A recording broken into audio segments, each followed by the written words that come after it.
Ok, estamos no ar. Boa noite a todos que nos acompanham para mais um estudo do NEP. Hoje é a segunda parte dos trabalhadores da vinha, parábola dos trabalhadores da vinha. E já de antemão pedir desculpas pelo estudo que ainda não foi ao ar no YouTube, porque a gente pensou que tinha copiado para o pendrive, quando viu não tinha copiado. Mas hoje à noite a gente já vai estar colocando no ar. E a segunda parte do estudo, que diz respeito aos estudos dos textos espíritas, né? Na primeira parte a gente estudou a parábola dos trabalhadores da vinha, que é uma parábola que está apenas em Mateus, né? No capítulo 20, logo no início do capítulo 20, versículos de 1 a 16, começando ali mais um bloco, né, de lições, ou ainda inserido dentro dos blocos de lições em que Jesus está fazendo uma crítica aos discípulos, né? Todo esse contexto vem depois que Pedro se questiona qual é a recompensa que eles vão obter quando por estar ali seguindo Jesus, né? Tem todo esse contexto por trás e Jesus conta essa parábola nesse contexto de dar uma lição aos discípulos. E aí, Paulo? Sou eu. Então, vamos começar então com a nossa prece. Pedir a Paulo, que acabou de chegar aí, para fazer a nossa prece inicial. E aí, darmos início aos nossos estudos.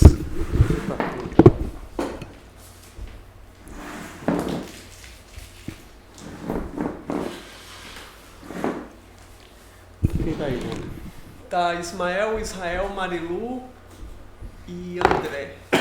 Vamos lá.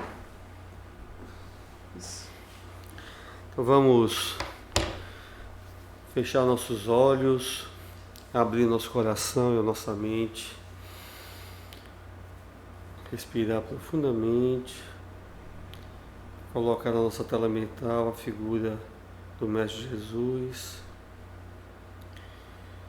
e dizer: Senhor, muito obrigado por mais esta oportunidade de estudo, de convívio entre amigos, que nós possamos aproveitar este momento para aprofundarmos, para conhecermos um pouco mais da Tua mensagem, que deve tocar os nossos corações, para nos tornarmos pessoas melhores e que a gente possa aproveitar melhor nossa atual encarnação.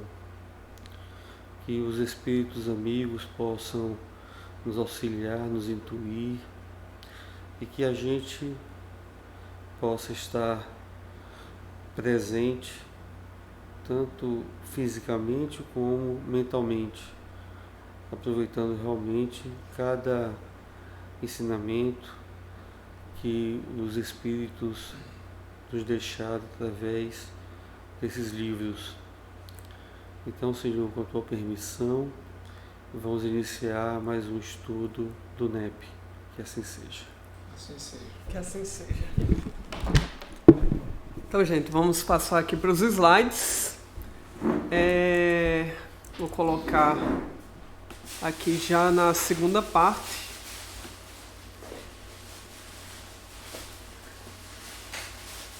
Paulo, viu uma para mim, por favor? Obrigado. Está carregando. Vou. Sabor manteiga? Eu agradeço. Eita, eu também não posso. Eu não gosto. É mesmo, né? Eu não posso. Tome essa que eu abri já. Todas acham que são mesmo sabores. Tem que Né? comer 3, né? Então, gente, É tudo sabor. tá aí a nossa perícope. Obrigada. Jesus e Pedro. Opa! Jesus e Gente, tá a perícope errada aqui, desculpa. É porque eu copiei a parte da prece e acabei copiando a parábola junto. Não copiando a parábola. Tá aqui a parábola, né, dos trabalhadores da vinha. E pedi pra Sérgio ler pra gente. Ele tá muito distante. Vamos lá. Mateus capítulo 20, versículos 1 a 16, parábola dos trabalhadores da vinha. Pois o reino dos céus é semelhante ao homem, senhor de casa, que saiu ao raiar do dia a assalariar trabalhadores para a sua vinha. Depois de ajustar com os trabalhadores 1 denário por dia, os enviou para a sua vinha. E tendo saído por volta da 3ª hora, viu outros que estavam de pé na praça desocupados, e disse a esses: Ide vós também para a vinha, e o que for justo vos darei. E eles foram.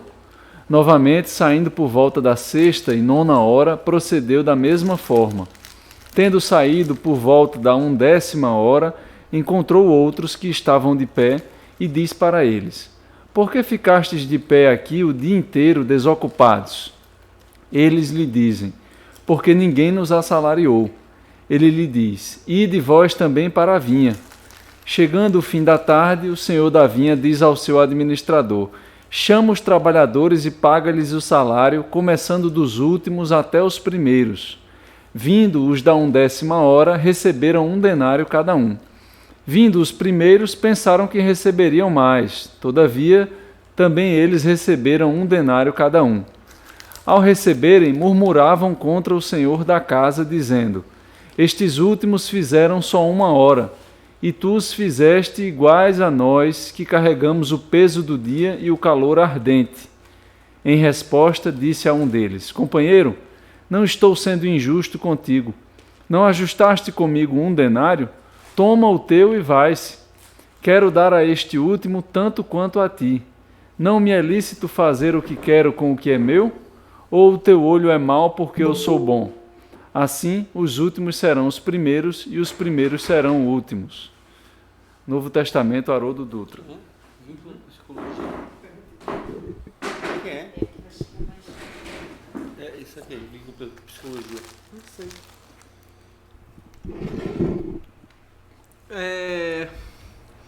Então, a perícope, como a gente pode ver, é uma perícope que a princípio nos causa estranheza, né?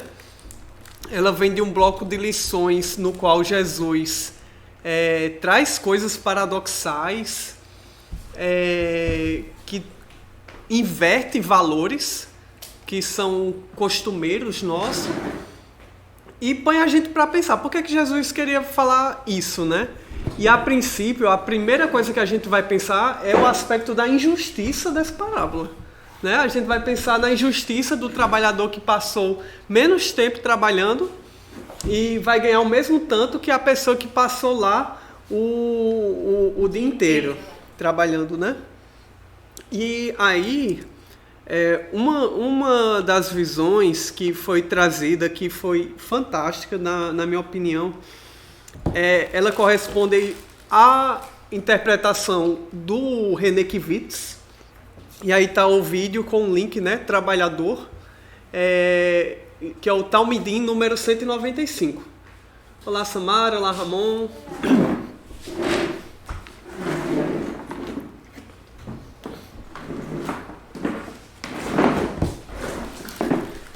Olá, Ramon. Então, só contextualizando para Ramon e Samara que estão chegando agora e não viram a passagem anterior. A passagem anterior ela é aquela do trabalhador os trabalhadores da vinha, né? Que o patrão ele vai, sai, chama o primeiro no início do dia, depois chama outro de 9 horas, outro de 12 horas, outro de 3 horas, e depois chama de novo quando está faltando só 1 hora. E causa estranheza na gente, porque a gente fica, oxe, mas Jesus vai lá e vai pagar o mesmo tanto para um cabo que trabalhou 1 hora e vai pagar a mesma coisa para o cidadão que passou ali 12 horas trabalhando, né? E a gente pensa, a princípio, na injustiça que é isso, né?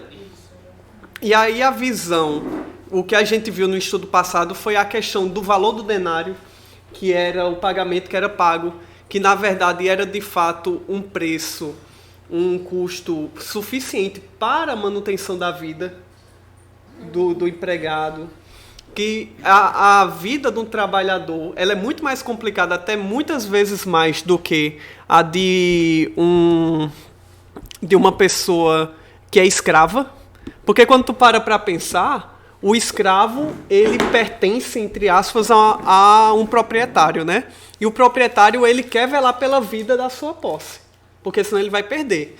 Enquanto que o trabalhador assalariado da época, né, o diarista, digamos assim, ele tinha que ficar na praça, ele passava o dia lá esperando que alguém chamasse para poder ir trabalhar. E que é uma visão comum, inclusive a gente comentou isso, no interior do sertão, na década de 70, 80, né, na época das produções, sobretudo de algodão, né, que aí as pessoas eram chamadas, iam nos caminhões, subiam no caminhão, e quem conseguia subir no caminhão estava garantido o dinheiro da comida daquele dia. Então era mais ou menos essa situação. Você tem pessoas em extrema condição de pobreza, de precariedade, e que estão sendo chamadas por uma pessoa benevolente que vai pagar o suficiente para ela poder comer naquele dia. Né? E aí, o René Kivitz, ele vai trazer aqui nesse vídeo, Talmidim 195, justamente o argumento de o que a gente tem que observar numa pessoa? É a produtividade da pessoa ou a dignidade humana? É a produtividade humana ou a dignidade humana? E, de certa forma, quando a gente vê a passagem de Jesus, existe essa lição por trás, né? Da gente atentar à questão da vida humana, do dar para sobreviver, né? Do fato de que a pessoa ela não estava sendo injusta, mas ela estava indo além da justiça para ser benevolente com aqueles que não tinham. E também da gente observar a posição daqueles que estavam criticando o patrão porque ele estava sendo benevolente. Né? Então, é muito interessante essa passagem. Comentários? Não, eu acho também que quando a gente pega lá o livro dos Espíritos, assim, que só o necessário ele é útil.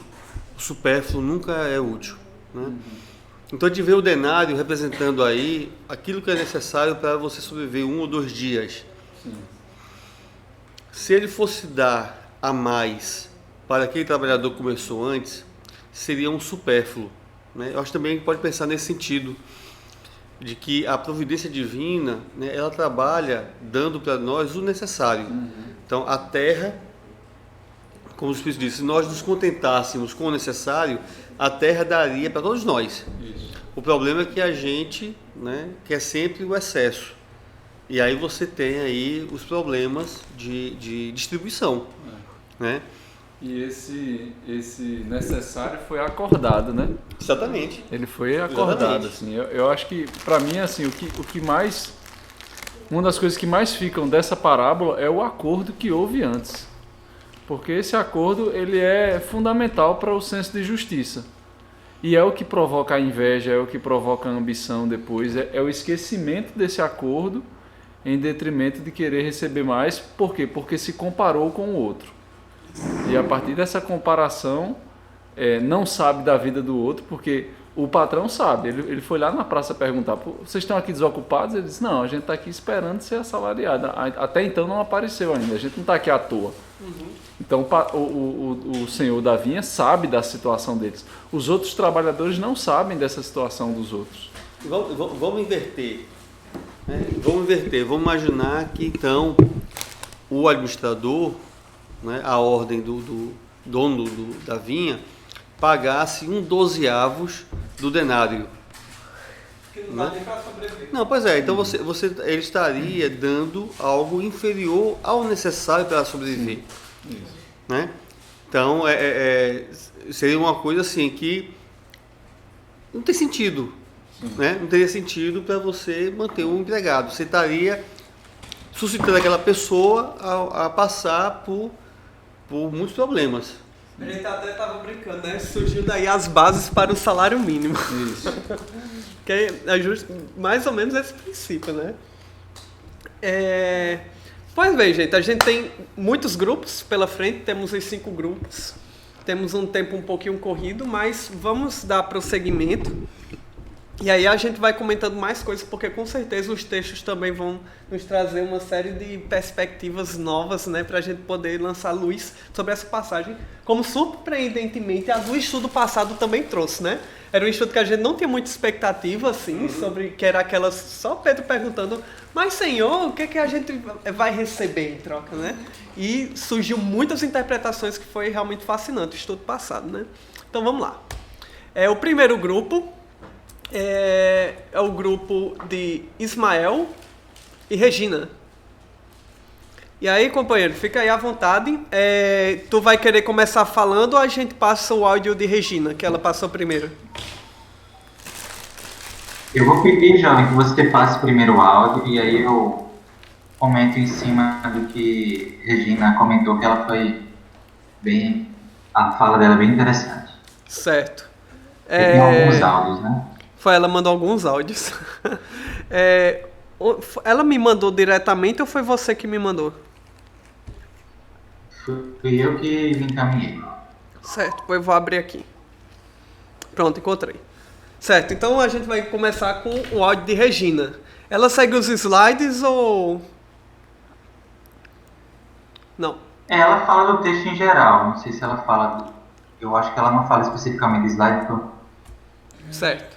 por slide, não. Né? Então vamos lá escutar o áudio de Regina. Boa noite a todos. Boa noite. Como não posso estar participando, estou deixando gravado estas observações do capítulo 10 na nossa responsabilidade junto com Ismael.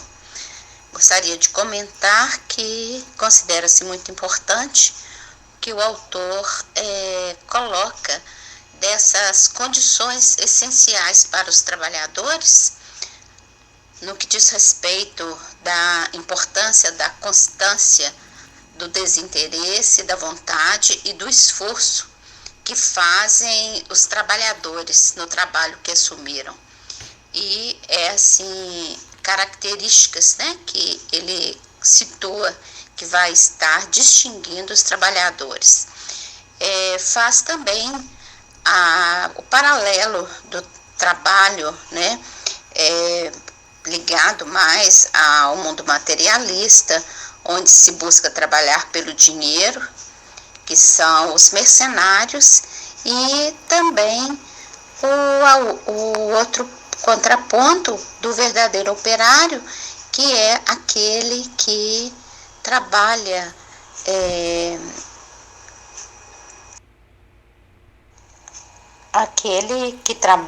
em benefício do progresso. Então, são os dois aspectos que é destacado no texto. Vimos também que prioriza não a quantidade do que se faz, mas a qualidade do trabalho, no sentido da permanência do trabalhador até o final da tarefa.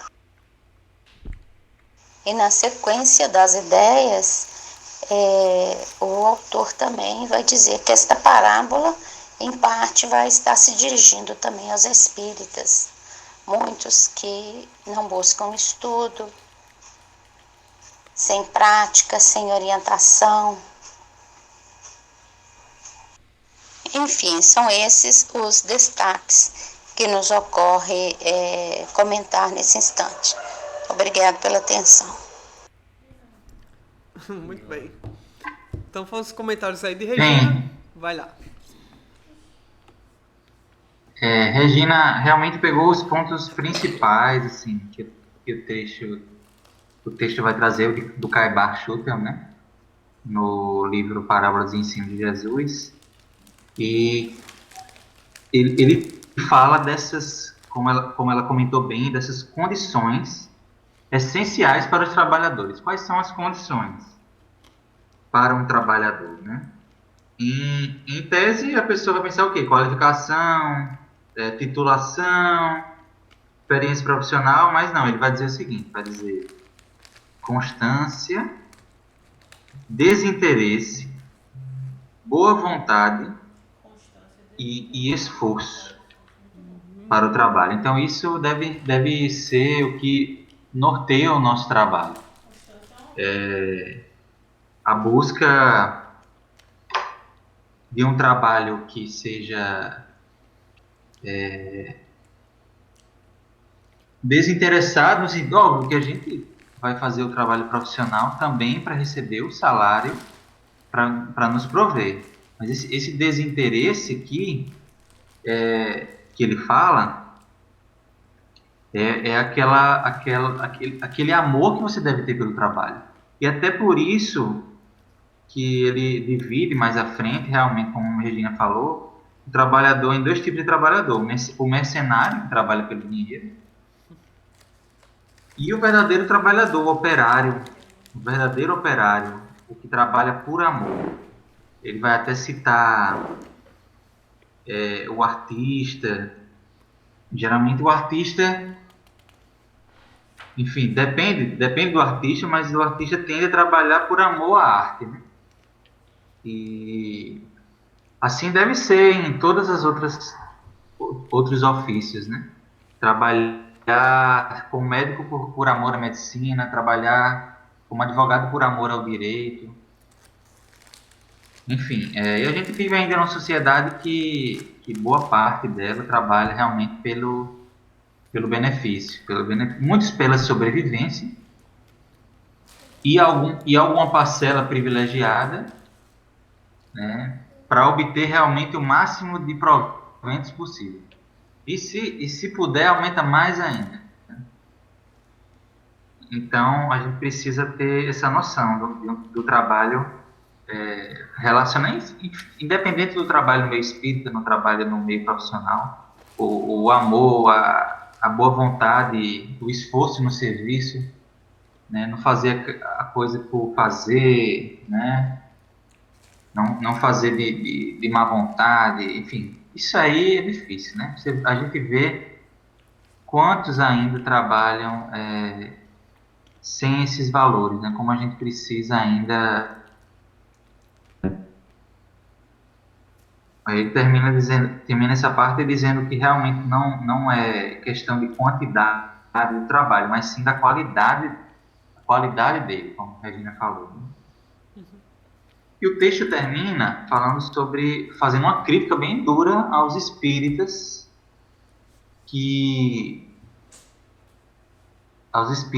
realmente assim, algo bem direcionado. Ele fala que essa parábola realmente se encaixa bem para se fazer essa reflexão para nós, enquanto espíritas, quando nós nos colocamos na prática espírita sem o preparo. Né? Então, assim, é óbvio que o trabalho espírita deve ser valorizado. Nenhum extremo nem outro, né?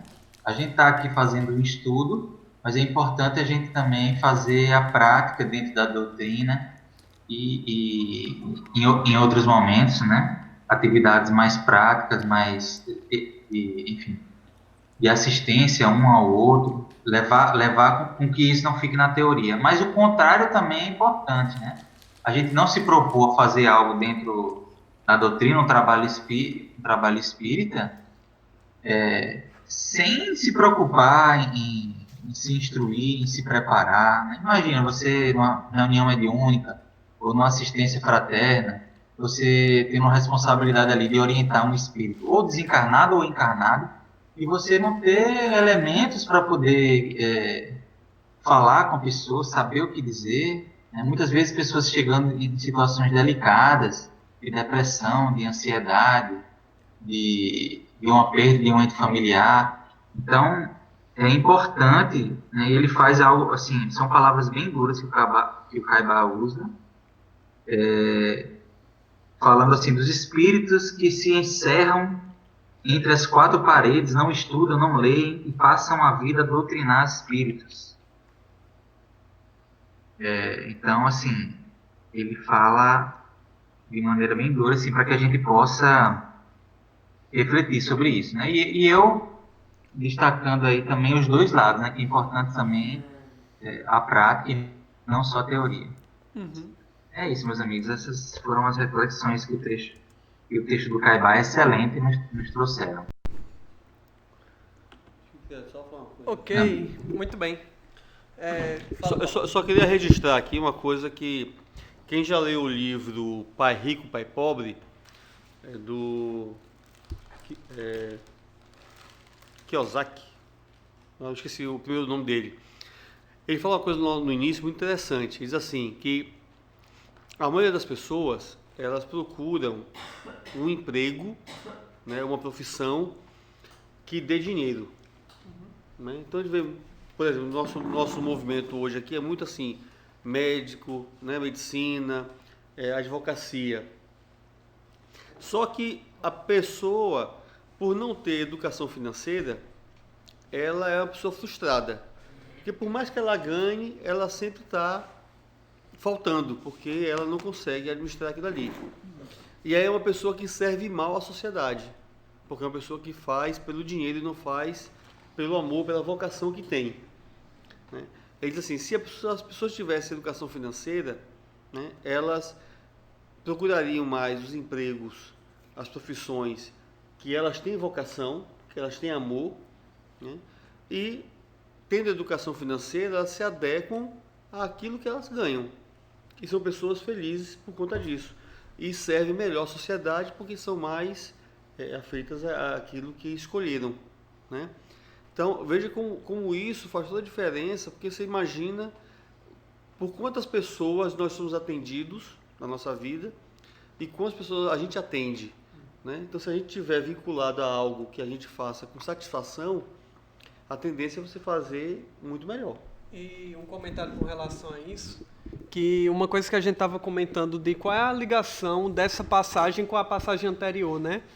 Quando ele fala, né, que os últimos serão os primeiros serão os últimos, como uma frase que ela acentua a questão da inversão de valores, né? E uma inversão de valores no sentido positivo, de quebrar uma lógica que nós temos materialista, né, de produtividade, de tudo ser visto de uma forma muito fria e sem considerar as nossas vocações, a realidade humana, né?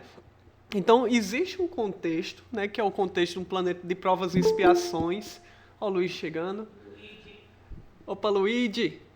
É um contexto de um planeta de provas e expiações, onde ainda impera o orgulho, o egoísmo, e Jesus chegando para a gente conseguir quebrar essa lógica e inverter os valores, né, para que se sobressaiam os valores do espírito, né?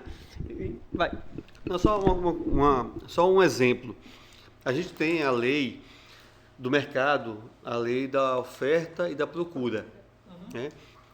Mas é interessante, porque assim, digamos que nós sejamos produtores de algo, né, sei lá, celular. Né, e a gente vende esse celular aqui pelo custo tal, para a gente sobreviver bem, a gente vende isso aqui por R$100, digamos. Né? E aí, de repente, você tem uma escassez de celular, a procura ela aumenta, né?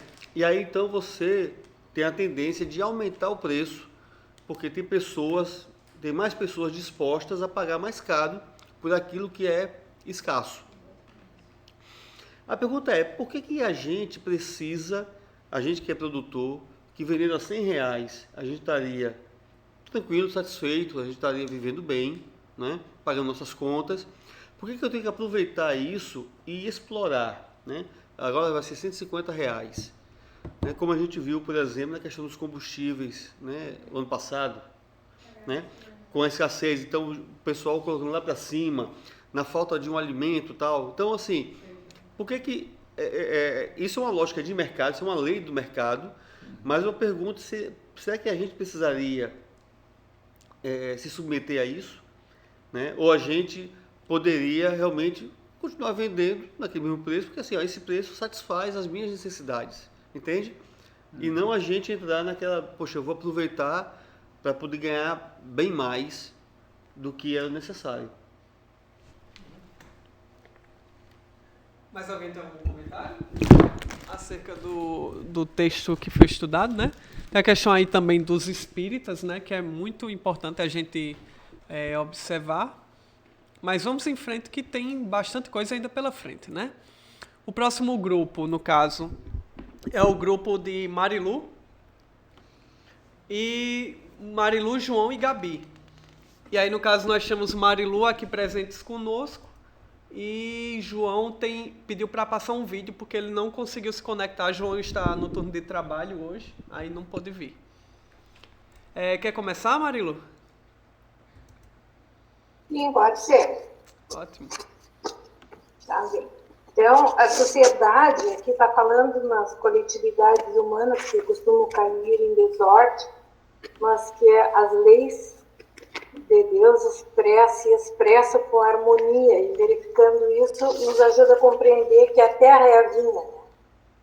Então, que a sociedade se depara com desajustes, é bem claro, né? Na economia, na política, com corrupção, problemas ambientais, guerras, né? Mas as leis imutáveis que regem o universo mostram a providência divina no trabalho de regeneração da humanidade, em analogia ao trabalho realizado na vinha, por diversas horas, etapas ou ciclos dos processos evolutivos, tanto do planeta físico, quanto no processo de ascensão espiritual da humanidade. Há muitos anos eu assisti uma palestra do Divaldo, que eu lembro uma parte dela claramente, onde ele dizia que se depois do dia não viesse a noite, que a vida não seria possível, pois tudo secaria o calor do sol. Que se depois da noite, da noite não viesse o dia, também a vida pereceria. E que se o sol estivesse mais próximo da Terra, eu não lembro quanto, que provocaria o degelo das geleiras e a Terra seria inundada. Se a Lua estivesse mais próxima da Terra, que o movimento das marés faria também que as ondas inundassem a Terra. E os astros que distam um do outro em posição geométrica e se deslocam em altíssima velocidade, se houvesse qualquer alteração nessa dinâmica, também haveria o caos, né? Ele cita as enguias, que percorrem longas distâncias no fundo do mar, até encontrarem águas favoráveis à desova em preservação da vida, né? Ele cita um pássaro do sul, João de Barro, que constrói seu ninho com a entrada na posição contrária à direção dos ventos que virão meses depois. E ele continua, né? Mas como diz o texto de Emmanuel, a verificação de tudo isto nos remete à perfeição das leis que presidem os destinos da Terra e que se expressam em absoluta harmonia e nos ajuda a compreender que a Terra é a vinha de Jesus, que vem sendo preparada tanto na formação física por etapas, ciclos ou horas, em analogia à parábola, quanto nos processos de espiritualização da humanidade, que culmina pelos trabalhadores da última hora e que já passaram, por certo, por outras etapas e têm que estar atentos para extrair o produto final, muitas vezes com dor nessa sociedade em desalinho, né? Com dor e sofrimento, enfrentando esses desajustes, para finalizarem a tarefa de regeneração de si próprios e da humanidade. Vamos passar para o João agora.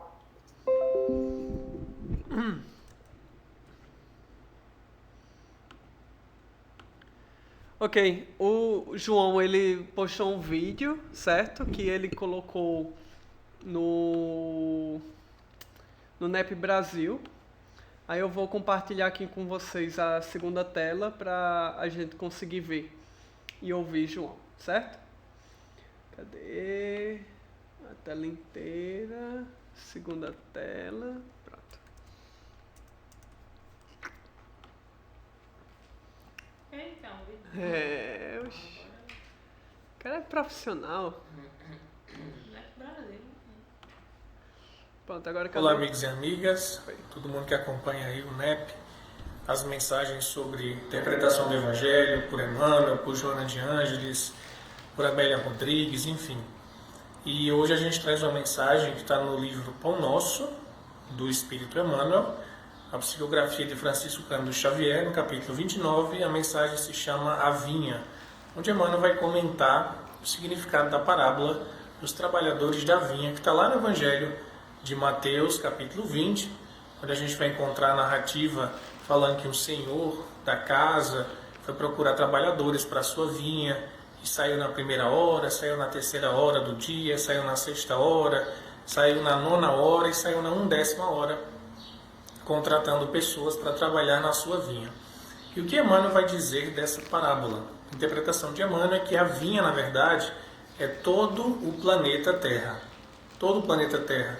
constitui a vinha, e Jesus seria esse senhor da casa, a nossa casa terrena, a casa planetária, e nós somos os servos, os que são convidados ao trabalho, para que através do trabalho que a gente vai exercer sobre essa terra, sobre essa vinha, com o nosso suor, com o nosso esforço, com a nossa vontade, a gente consiga, de fato, merecer receber o denário, a recompensa, e assim fazer parte da legião que tem em seu conjunto a obra do Cristo como meta e constitui dessa forma a nossa própria glória interior, a nossa vitória espiritual. Então é através do trabalho que é feito pelo Senhor da casa, Jesus, governador do planeta, que a gente consegue essa autoiluminação. Então a parábola é muito elucidativa, dá margem para várias interpretações, mas Emmanuel vai focar na nossa ligação com a Terra, com o planeta, que a gente precisa cuidar, precisa trabalhar, precisa cada vez mais ter consciência de que nós devemos ao planeta, porque nós estamos aqui para trabalho e não para passar férias, não para, como se diz popularmente, curtir, mas sim para, com esforço e com suor, vencer as nossas dificuldades e cuidar desse planeta belíssimo, desse planeta azul que nos abriga, que nos recebe de forma misericordiosa pelas mãos do Cristo para a nossa reforma interior. Então que sejamos trabalhadores, seja da primeira hora, da terceira, da 1/10 hora, não importa a hora que a gente for chamado. O que importa é a qualidade do nosso serviço, não a quantidade de horas. Isso a parábola vai deixar claro, não é a quantidade de horas que a gente trabalha que vai ter um resultado X ou Y, mas é a qualidade do nosso trabalho. Então, não importa que hora nós fomos chamados pelo Cristo, o que importa é que a gente abrace a causa, se entregue de corpo e alma de forma desinteressada, visando somente a prática do bem, espalhar o bem, e que os frutos sejam colhidos pelo Cristo e distribuídos conforme a sua vontade. Grande abraço em todo mundo e até uma próxima oportunidade.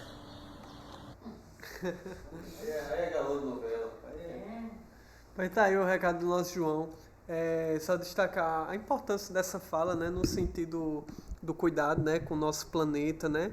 Às vezes a gente, de uma forma egoística, né, a gente não pensa, né, no legado desse pequeno laboratório que nós temos, né, de experiências, né? A gente muitas vezes pode até cair na falácia de se falar é um planeta de provas e expiações, ele não vai se modificar, a gente vai ficar por aqui mesmo, né? Se a gente para pensar que a regeneração da Terra, a regeneração da Terra, ela é um resultado de todos nós. Então, na verdade, a gente tem que fazer a nossa parte, né? Isso também lembra aquela discussão que o André Luiz vai nos trazer sobre a questão da cocriação em plano menor, né? Que ele vai tratar no livro Entre a Terra e o Céu. Entre o Céu e a Terra, né? Entre o Céu e a Terra, não. Evolução em Dois Mundos. No livro Evolução em Dois Mundos, que ele vai tratar dessa questão da cocriação em plano menor, né? Então, nós, enquanto seres que estamos aí nesse caminho de evolução, que, por exemplo, somos diferenciados dos outros seres vivos, aqui na Terra, pelo menos, com relação à conquista da racionalidade, né? Nós temos uma responsabilidade a mais no cuidado, né, com os nossos seres, os nossos irmãos que estão aí na caminhada evolutiva, né? E hoje, né, nós agimos pelo raciocínio, agimos pelas nossas tecnologias, mas sabemos que à medida que formos evoluindo mais, as nossas capacidades de cocriação, elas também vão se expandindo, né? E aqui é uma pequena oportunidade que a gente tem da gente desenvolver as nossas habilidades, né? Por isso, ser útil, estar sempre a trabalhar, isso em si é uma manifestação de vida, né? O trabalho, você se prestar a ser útil, é uma coisa muito importante, né? Essa questão me lembrou uma história que está num livro, que eu não recordo o nome, mas é a história de um rapaz, se não me engano o nome dele é Levindo, né? E Levindo era um jovem de 21 anos, inteligente, saudável, mas assim, extremamente preguiçoso, não queria nada com nada. E a mãe dele muito preocupada com essa postura do filho, né? E aí então, até nesse aniversário dele, que ele comemorou com os amigos, tal, ela orou pedindo auxílio para que o filho pudesse despertar para o trabalho. E aí então as preces foram ouvidas e um anjo, né, veio até ele, esperou que ele dormisse e se emancipasse do corpo e passou então a abordá-lo e começou a descrever tudo o que ele tinha consumido nesses 21 anos na existência atual. Então ele diz assim, você já consumiu tantos legumes e verduras, 60 mil legumes e verduras, tantos mil litros de leite, tantos ovos, carnes, né, suínos, aves, foi relacionando tudo, né? E aí ele pergunta assim, e você acha que você está aqui só para ser servido, né? Cadê a sua contribuição, né, para essa questão toda, né? E aí, bom, enfim, ele faz toda essa questão e aí no final Levindo acorda meio que assim confuso, né? Mas chega até a mãe e diz, mamãe, dê-me serviço, né? Dê-me serviço. Mas eu achei assim muito interessante essa história porque de fato, se você for pensar, o que nós recebemos não é pouca coisa, né? Então está toda a natureza e tudo está à disposição da gente, né? E a gente precisa então da nossa retribuição, né? Por dever mesmo. Gente, mais algum comentário ou podemos passar para o próximo? Pode passar, vai. Eu vou só comer uma pipoquinha aqui que... Tá, o próximo grupo é o grupo de André, Elis e Nayara.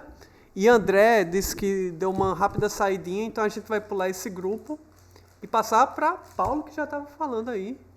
E Israel. Israel, começa aí, Israel. Estou comendo pipoca aqui.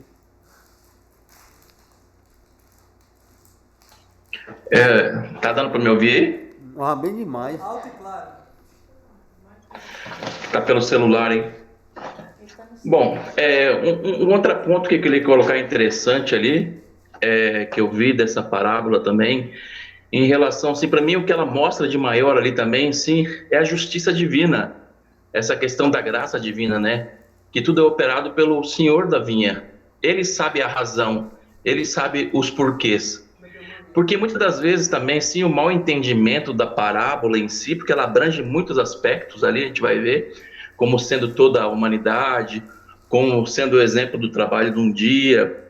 A gente vai ver, sim, que a visão restrita ali de alguns dos trabalhadores, eles partem do suposto, vamos dizer assim, da análise do trabalho na vinha de um dia só, de um dia somente.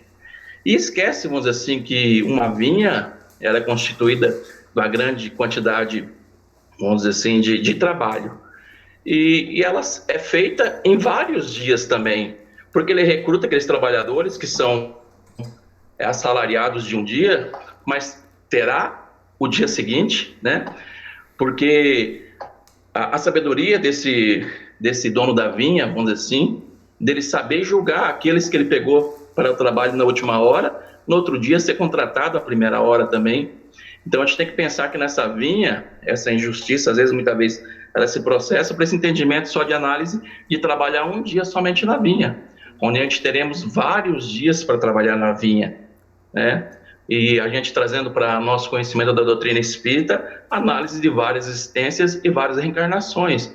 Daí a gente vai entender o que a gente diz como injustiça dentro da justiça divina, que ele sabe o porquê. Quem trabalhou no dia anterior ou no outro dia anterior, a forma, o horário que ele chegou, como ele se comportou no trabalho, aí ele assalaria, vamos dizer assim, com essa misericórdia divina e com que esse trabalhador, na verdade, dono da vinha, entende. Bom, essa primeira parte foi o destaque que o Paulo separou. Eu não sei se ele quer comentar esses destaques, eu faço a leitura e faço comentário, me delonguei aqui, mas, Paulo, o que você acha? Rapaz, o que você fizer tá bem feito. Então, vamos lá. Vamos ler essa primeira parte aí. Então, lê, Paulo, que eu comento. Sim, senhor. Bom, Joana, ela vai trazer nesse livro, assim, desde já, eu sugiro que todos leiam esse capítulo de Joana, sabe? Primeiro que você deve aumentar o seu vocabulário, né? Pelo menos umas 4 ou 5 palavras aqui eu já adquiri nessa leitura. E segundo porque realmente ela dá uma interpretação muito legal com relação a esse capítulo, né? Os últimos são os primeiros serão os últimos. Bom, e aí, num dos trechos, ela fala assim: não raro, dominado pelas paixões derivadas da necessidade do prazer e da posse, que lhe parece constituir metas únicas, transforma a existência num calvário de lutas intérminas, porquanto as ambições, em crescendo, não lhe facultam a paz nem o preenchimento interior, que são indispensáveis à vida feliz. Né? Comenta aí, companheiro Israel. Então, vai lá. Na verdade, então, Joana, ela quer dizer nesse texto aí, nessa primeira parte, que no contexto do compreendimento histórico e sociológico, o ser humano prefere utilizar-se ainda dos primeiros lugares, né? Não sei se aquela questão instintiva ainda da sobrevivência da espécie, né? Então, sendo levado mais pelo instinto ainda de ser o primeiro, de ser o mais favorecido, né? E ele transforma a sua existência nesse calvário de lutas intermináveis, né? De ambição que nunca vai lhe facultar a paz, nem o preenchimento interior, que são indispensáveis para a vida feliz, né?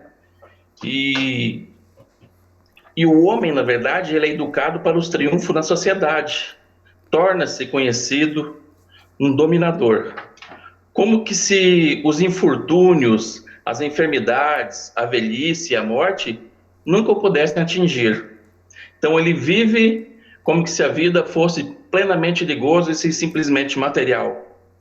E tornando assim, né, essa existência uma saga de realizações externas somente, vindo assim a descerrar vários transtornos psicológicos que hoje, assolam grande parte da humanidade, por conta dessa falta de referencial ainda espiritual, né? A gente vive no contexto da matéria, ainda a gente é deixado se levar ainda de roldão às paixões humanas ainda. Continua lendo e lê essa segunda parte, a gente segue na análise de Joana. Vai lá, Paulo. Só um adendo, porque assim, parafraseando Jesus, quando diz meu reino não é deste mundo, então a felicidade também plena não é deste mundo, né? Então, a grande questão está realmente a gente saber qual seria o objetivo da vida. Como a maioria não tem o conhecimento que nós temos em relação a de onde a gente vem, para onde a gente vai, o que a gente deveria pelo menos estar fazendo aqui, né? Você mira num alvo equivocado, né? E esse alvo equivocado, ele é realmente sempre insuficiente para trazer a tão almejada felicidade. Então, ou você vai se ver frustrado, deprimido, né? Embora muito bem sucedido perante a sociedade, né? Você vê aí pessoas que estão no auge da carreira com depressão. Como explicar isso, né? Porque realmente você tem um vazio existencial. Porque você aquilo ali não preenche internamente, né? É interessante. E aí, no outro trecho, João fala assim: não seja de estranhar a sua informação de que nesse reino de justiça, os que se exaltam, isso no reino de Jesus, né? Os que se exaltam se glorificam e desfrutam das comodidades e honradas terrestres, sempre nos primeiros lugares, então aqui, né, sempre está no topo, serão os últimos. Onde? No outro lado, naquele reino verdadeiro. Enquanto que aqueles que sofrem, que jamais experimentaram as concessões terrestres, os tesouros da cobiça e do orgulho, serão os primeiros, né? E é interessante, só antes de passar para Israel, quando ela fala aqui que jamais experimentaram, porque você pode realmente ser privado na existência de ter acesso às questões materiais, mas você tem a cobiça, né? Os tesouros você pode cobiçar e ter o orgulho, né? Muitas pessoas, até a gente fala de forma equivocada assim, fulano é uma pessoa humilde, colocando na questão financeira, na questão, né, que deturpa o sentido. Então é uma pessoa humilde no sentido de ser pobre, né, financeiramente, mas extremamente orgulhosa, né? Vai lá, companheiro Israel. Tem até uma conotação negativa a palavra humildade. Exato. Israel. Vai lá. Então, na verdade, essa parte aí, Joana, ela faz o quê? Ela ressalta que o mundo é um educandário, né? Que é oficina para atividades nobres e nunca uma ilha de sorrisos e plenitude. E cai dentro daquilo que o Paulo comentou aí, e eu tinha até anotado aqui para comentar, que Jesus já nos ressalta e nos aludia que a felicidade plena não é deste mundo. E ressalta também que aqueles que se glorificam e que desfrutam das comodidades, que ela fala aí, e honrarias terrestres, serão convidados a serem últimos em outras ocasiões. E aqueles que sofrem da privação das concessões terrestres hoje, terão seus dias de primeiros. Dentro daquele entendimento, vamos dizer assim, desse ser imortal, esse ser espiritual, onde que o trabalho na vinha não é um trabalho de um dia só, é um trabalho de vários dias. A nossa existência não é pautada, vamos dizer assim, por uma existência somente única.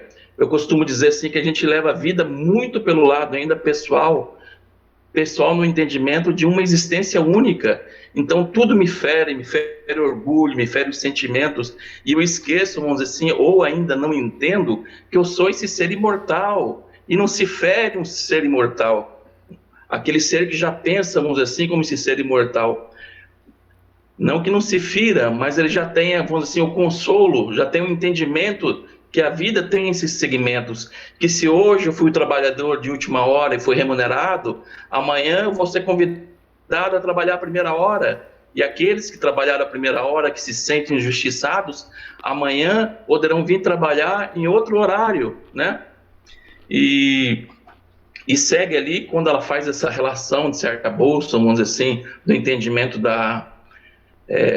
do Senhor da vinha, ela fala que os primeiros que foram chamados foram os profetas, e foram esses os primeiros convidados, que enfrentaram as dificuldades, a invernia dos sentimentos, das paixões desequilibradas, né? Que enfrentaram os solo ásperos dos corações humanos, e que em segundo momento, nesse outro horário, onde ela chama logo depois, que vem os intelectuais, que seriam os mártires, os pais das igrejas, os missionários dos bens, os missionários do bem, que contribuindo com a própria vida, conforme ocorrera também com o mestre, né? A exemplificação do mestre, o exemplo de humildade que ele vem e nos dá através do seu mártir. E por fim, vem a revelação do plano espiritual, né? A doutrina espírita, que abre as portas do plano espiritual para esse entendimento desse ser imortal, esse ser que transcende, vamos dizer assim, tudo que é material, que somos nós, né, os espíritas. Daí sim aquela responsabilidade de nós, dentro da doutrina espírita, como sendo esses trabalhadores da última hora. Passa o slide aí, e o Paulo... Só pedir para os companheiros agilizarem um pouco, né? A gente está no segundo slide, né? Mas para a gente poder ouvir também os outros grupos. Isso, só mais 15 minutos, vamos lá. Nesse trecho, Joana ela vai tratar como Jesus ele teve a coragem de ir de encontro a toda uma tradição, um modo de pensar da época que ele esteve conosco, né? Então, diz assim, a coragem de Jesus é incomparável, porquanto, diante da alucinação dominante dos seus dias, formulou a parábola dos trabalhadores da última hora, enfrentando a presunção farisaica e o orgulho hebreu de considerar-se privilegiado por Deus. Ou seja, que eles teriam que ter muito mais do que os outros, né? Porque eram os eleitos. Em face do seu comportamento monoteísta e das inúmeras revelações de que a raça foi instrumento. Em contrapartida, eles não se davam conta de que a abundância de informações que esclarecem constitui pesada carga de responsabilidade moral para aqueles que lhe recebem o benefício, né? Então, a falta de compreensão do qual é o sentido desse eleito, né? E também, João vai falar que Jesus ele nasceu naquela região por uma questão de estratégia ou de cumprimento, né? Mas Jesus não pertence a nenhuma raça, Jesus não pertence a nenhuma nação, né? Todos nós, Jesus pertence à humanidade como um todo, né? Então aí eu acho muito interessante ela falar essa questão, porque talvez os judeus, né, os fariseus, os profetas, como até não falou agora há pouco, né, nessa questão da primeira hora, eles estão desde a primeira hora, né, os judeus, os hebreus. Então eles poderiam imaginar realmente ter um salário maior do que os outros, né? Mas não é assim. E aí Jesus ele coloca isso aí, que é o enfrentamento realmente a essa consciência. Câmbio?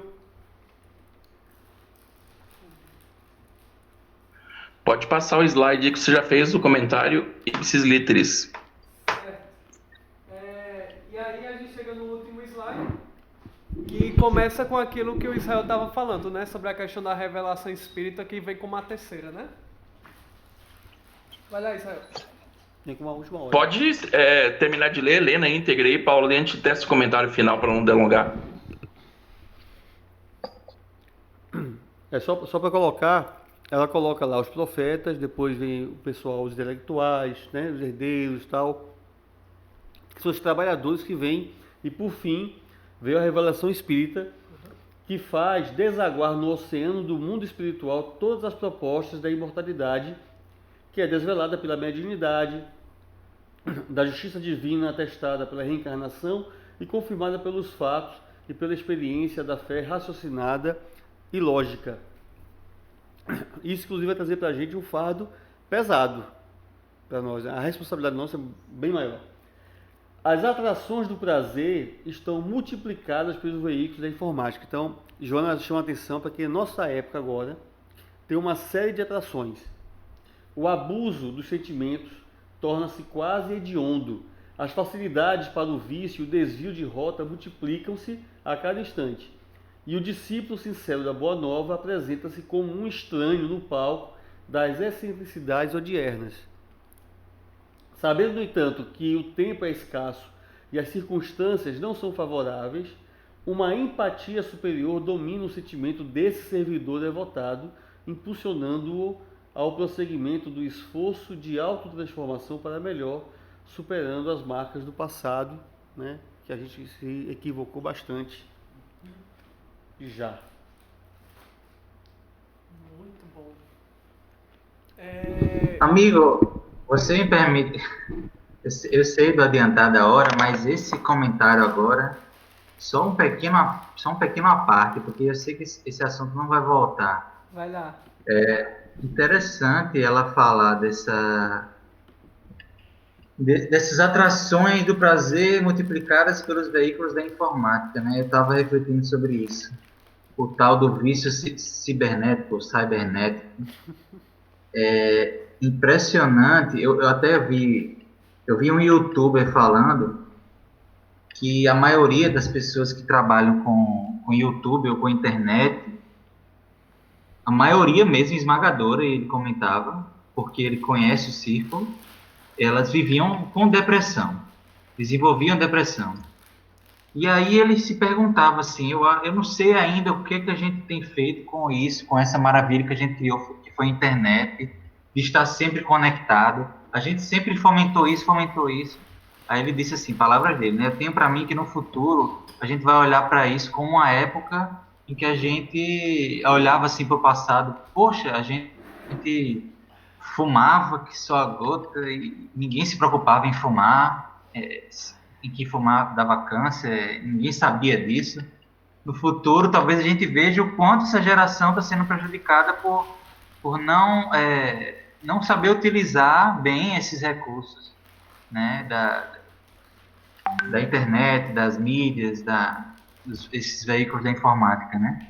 Então, é preciso refletir muito sobre isso, porque é um vício como qualquer outro, enfim, com períodos de abstinência, com alterações até físicas mesmo, e gera problemas de depressão, de crise de ansiedade, de síndrome do pânico. Não é brincadeira, a gente precisa refletir sobre isso. Estava refletindo e, coincidentemente, ela falou sobre isso. Joana é precisa, é incrível, ela tem muito a contribuir ainda para a gente. Show. Muito bem, gente. Vamos voltar então para o nosso grupo anterior, que é o grupo de André, Elis e Nayara. Aí parece que Nayara mandou um áudio, não foi, André? Deixa eu ver aqui. Não tenho certeza. Mas André, fica aí à vontade, viu? Para comentar o texto. Beleza, ela não mandou áudio não, cara. A não ser que ela mandou, eu não tenha visto. Certo. Eu vou Mas procurar vamos aqui lá. nas conversas. Tá, beleza. Ok. Olha, o texto de Caligares é um texto muito objetivo e ele está sintetizado nesses tópicos aí que vocês estão vendo. Ele inicia o seu comentário separando os trabalhadores em duas classes, os trabalhadores em geral, né? Há aqueles que são de boa vontade e há aqueles que são mercenários. Ele diz que mercenários são aqueles que, assim, olham para o relógio o tempo todo, sabe? Só estão preocupados em desempenhar aquilo lá para o que foi contratado, para ganhar o din-din dele, um abraço e até logo. Ao passo que existem os trabalhadores de boa vontade, que são aqueles que buscam fazer o melhor que conseguem no tempo que dispõem.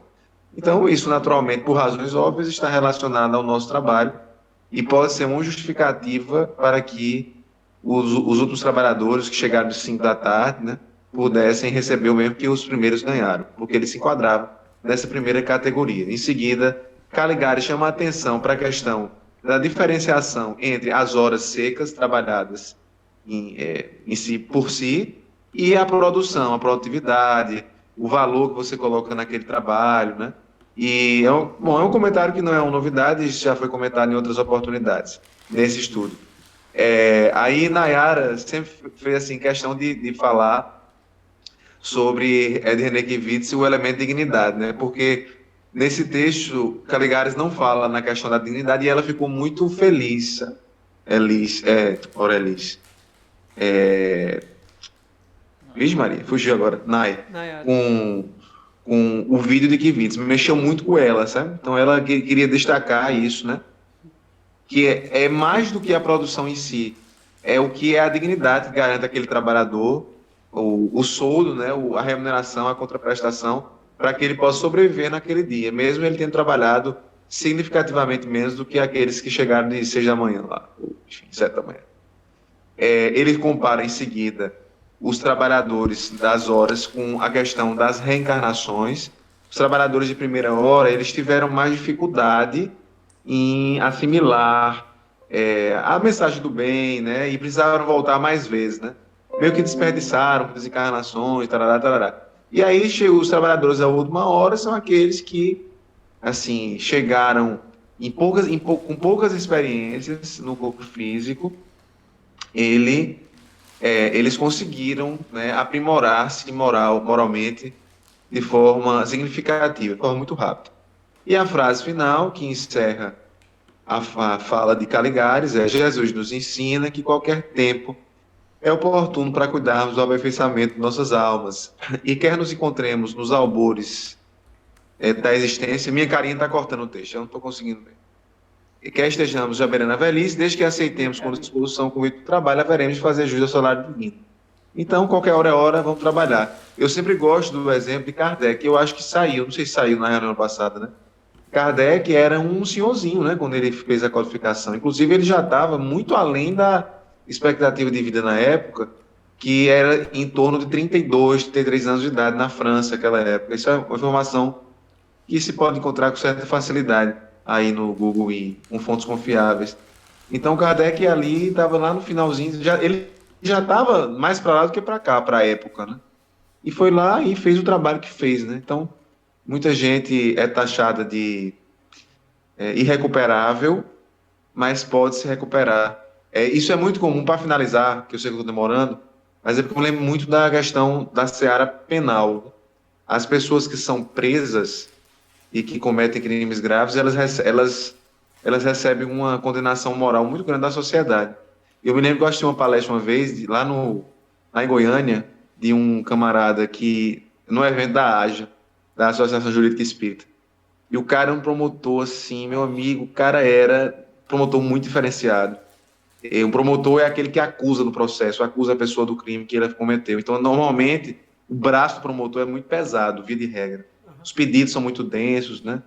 E esse promotor, que hoje é procurador, ele está no tribunal, já progrediu na carreira, ele falou que levou para o tribunal, no dia da posse dele, como procurador de justiça, isto é, lá no tribunal, após a progressão funcional, ele levou para a posse dele, assim, ele comentou a mãe, o pai, e todos os outros convidados da posse dele foram presos que se ressocializaram, começaram a trabalhar, cumpriram a pena e hoje, à época, né, reconstruíram a sua vida e eram bons cidadãos. E aí, rapaz, o negócio lá, todo mundo se emocionou na hora lá. Aí ele disse que na hora da posse dele, no discurso lá, ele disse: agora, eu queria mostrar, ele não tinha avisado quem era, né? Eu queria que vocês mostrassem, aí olhou para os embargadores, para os procuradores que estavam lá, ó, esse povo aqui que veio aqui, ó, aí apontou para o auditório, todos eles são presos. Então, quando vocês quiserem dizer que são irrecuperáveis, olhem para eles. Todos eles eram, aí que citou alguns crimes lá, enfim, todos eles se recuperaram. Então, foram trabalhadores de última hora, eu acredito também, não deixa de se enquadrar nessa categoria. Câmbio. Fantástico, André. Impressionante mesmo. Pois é, rapaz. A gente às vezes taxa as pessoas, né? A gente julga, condena, vê as pessoas, aquilo lá que tá tudo na praça são um bando de preguiçosos, eles não querem trabalhar na vinha, né? E na verdade não necessariamente, né? Quem somos nós para nos pormos na condição de julgadores? E isso é uma lição muito importante que a gente viu em estudos passados, né? De como a nossa percepção humana, ela é muito limitada para a gente atribuir valor de justiça a tudo que está ao nosso redor.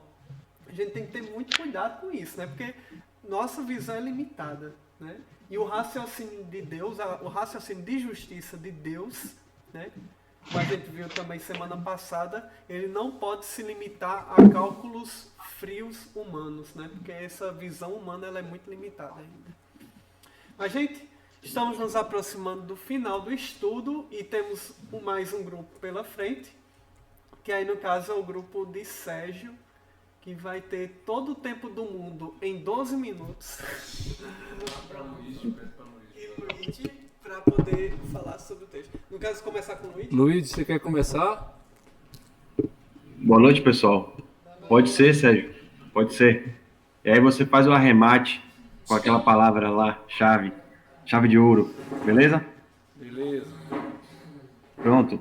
Então, pessoal, atenção, vinheiros. Foco nas ferramentas que serão indispensáveis para o trabalho na vinha, CLT divina. Essa ressalva que a gente colocou aí, saindo do Kardec, é só para atentarmos da pedagogia por detrás da organização desse capítulo em especial pelo codificador. Porque, embora ele se enverede também por toda essa questão dos trabalhadores de primeira, de segunda, tudo que já discutimos agora, ele faz um plus aí, que é o seguinte, ele parece-nos que ele coloca assim uma sequência em algumas ferramentas que são imprescindíveis para nós, trabalhadores da última hora, desempenharmos o nosso papel. Então vamos lá ver que ferramentas seriam essas. Então nesse primeiro trecho, a primeira que ele elenca seria a vontade. O trabalhador da última hora tem direito ao salário, mas seria preciso, né, que a sua vontade tenha estado à disposição do Senhor, que devia empregá-lo, e que esse atraso não seja o fruto da preguiça ou da má vontade. E aí colocamos a vontade como uma caixinha de ferramentas, indo na mesma linha do Emmanuel, lá no capítulo 2, intitulado Vontade no Pensamento e Vida, que ele fala que a vontade é a soberana chefia, né? Ele divide a mente humana em vários escritórios, com várias funções, e a gerência esclarecida é a vontade, que nela dispomos do botão poderoso que decide a inércia ou o movimento da máquina. Então, dela advém de tudo, né, as outras ferramentas. E aí, a segunda seria, então, a disposição. Recomeça, pois, a aprender, e quando estiveres mais disposto, virás a mim, e eu te abrirei o meu vasto campo, e tu poderás nele trabalhar a hora do dia. Aí, a disposição, muito também de acordo com o bom ânimo, sempre frisado por Jesus, principalmente no capítulo lá da conversa com Bartolomeu, bom ânimo, né? Ele sempre colocava o bom ânimo à disposição, também como uma ferramenta imprescindível. E aí também, nesse trecho, a gente vê também a misericórdia divina, né? Um dos atributos de Deus, essa questão de receber-nos quando estivermos prontos, mais dispostos, né? E a terceira, e aí o Sérgio pode também até complementar com o exemplo que a gente conversou, que foi bastante esclarecedor para mim, até um texto que ele escreveu, acho que você deveria disponibilizar, Sérgio, no grupo, sobre a ferramenta da experiência. A gente colocou aí como é a máquina, a furadeira, porque seria se apropriando os trabalhadores de primeira e segunda hora já colocaram os parafusos, né?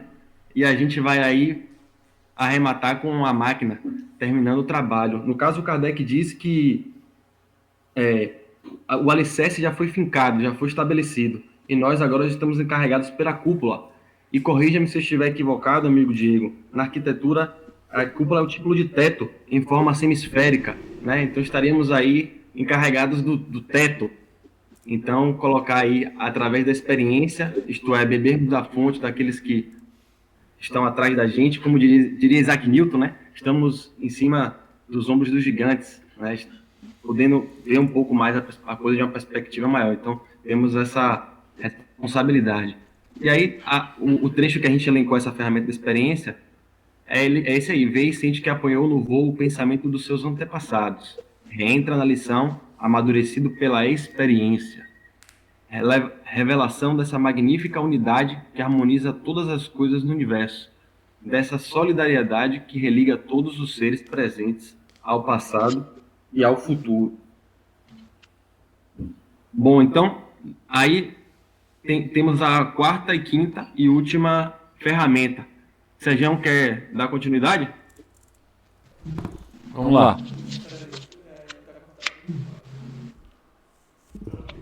Pronto, voltou aqui o microfone. Estão me ouvindo, né? Vamos para o item 4, então. Arme-se a vossa falange de decisão e coragem. Mãos à obra, o arado está pronto, a terra espera. Arai. Então, outra ferramenta aí que Kardec coloca é decisão e coragem. E aí, por fim, a gente tem, né? Deus procede neste momento ao censo dos seus servidores fiéis. E já marcou com o dedo aqueles cujo devotamento é apenas aparente, a fim de que não usurpem o salário dos servidores animosos, pois aos que não recuarem diante de suas tarefas é que ele vai confiar os postos mais difíceis na grande obra da regeneração pelo Espiritismo. Então, outras ferramentas aí que estão dispostas, né, estão elencadas, é o ânimo, a fidelidade e a perseverança, né? Não recuar diante de suas tarefas. Isso daí indicando exatamente a perseverança, a coragem, a decisão. E aí todas essas ferramentas, Diego, passa aí por favor, a gente buscou uma palavra que ela resumisse tudo isso. É lógico que essa palavra ela não engloba tudo isso, mas é uma palavra que tem um significado muito bacana, né? Volição significa ato de querer ou escolher, poder de escolher, primeiro movimento voluntário. E um outro significado que eu gosto muito que diz assim, ato pelo qual a vontade toma uma determinação. Então é como se fosse a vontade colocada em ação, a volição, né? E isso daí sendo a ferramenta final para os trabalhadores da última hora. Também não sabia da palavra. Pô, muito legal, né? A gente vê a vontade como sendo da vontade, que é a coisa que primeiro nos coloca, né, para se movimentar, até de fato o momento de se movimentar e a questão da perseverança. Eu acho muito interessante também. A gente estava comentando aqui, né, sobre como a palavra perseverança, que no caso é o Caibar Schutter, né, que traz lá no texto dele, ela é muito interessante, porque não adianta só você começar um trabalho, né? Por mais que você esteja lá, se você faz uma coisa de forma desinteressada, ou seja, por amor, né? Pensando no coletivo, e que esse trabalho, por mais pequeno que ele seja um trabalho de persistência, né? Ele vai seguir em frente, né? Eu acredito que talvez essa seja um pouco o papel do NEP, né? Era uma das diretrizes quando a gente começou o trabalho, né? A questão da perseverança, né? De continuar, por mais que venham, né, as adversidades, da gente continuar esse estudo que hoje vem dando os seus frutos, né? E vem trazendo a sua contribuição. E é interessante que a perseverança, ela, vamos dizer assim, ela é uma verdade, ela acontece até um certo ponto.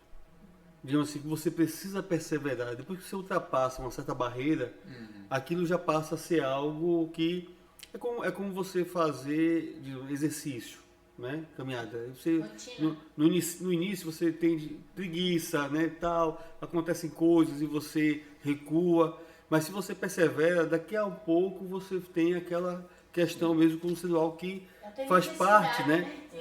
Você sente a necessidade de fazer e tal. Então a perseverança, quando ela rompe uma barreira, né? Então, por exemplo, o estudo do NEP mesmo, hoje,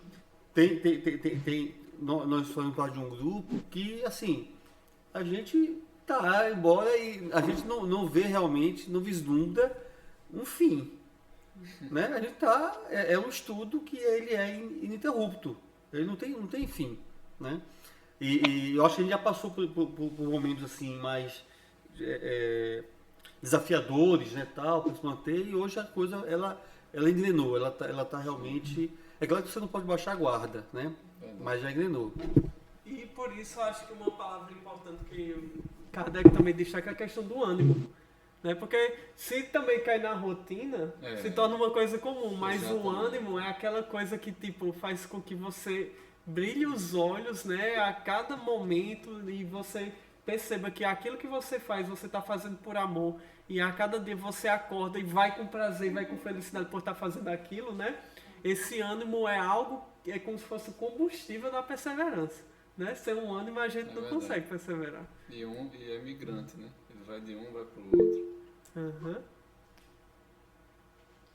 Eu acho interessante que, aproveitando esse exemplo do NEP, Diego, aqui também a gente passou por esses momentos desafiadores e mais recente, bem mais recente, há pouquíssimo tempo. Há pouquíssimo tempo o NEP do Ceará quase acabado. Mas é interessante, né? A gente passou por esse desafio aqui e o grupo se resignou, se tomou dessa volição que o Sérgio falou também, e o Luigi. E é incrível que quando você passa essa barreira, como o Paulo falou, quando você passa essa barreira que parece às vezes intransponível, que as dificuldades vão aparecendo, e quando você vai superando esses obstáculos, assim que você passa desse desafio, as coisas ficam muito mais fáceis e tudo começa a fazer sentido. As pessoas começam a aparecer, pessoas começam a se interessar. Aqui a gente tinha um problema muito grande de inassiduidade, né? Assim, pessoas faltando, e agora as pessoas estão vindo, ficando mais interessadas, querendo se envolver. É impressionante. Isso já aconteceu também aí na própria federação, na juventude, né? Eu me lembro de uma época aí que a juventude estava vazia, assim, eu lembro de eu e outra pessoa na juventude aí na federação, num dos dias aí, uma fase ruim que passou mais uma fase de renovação necessária, que depois parecia que surgia jovem do chão, assim, aparecia do chão e começava a aparecer, porque realmente se optou pela volição, pela perseverança, pelo ânimo, né? Muito bom. Eu vou parar aqui a gravação, né? Só para ir processando o vídeo. Até mais, pessoal.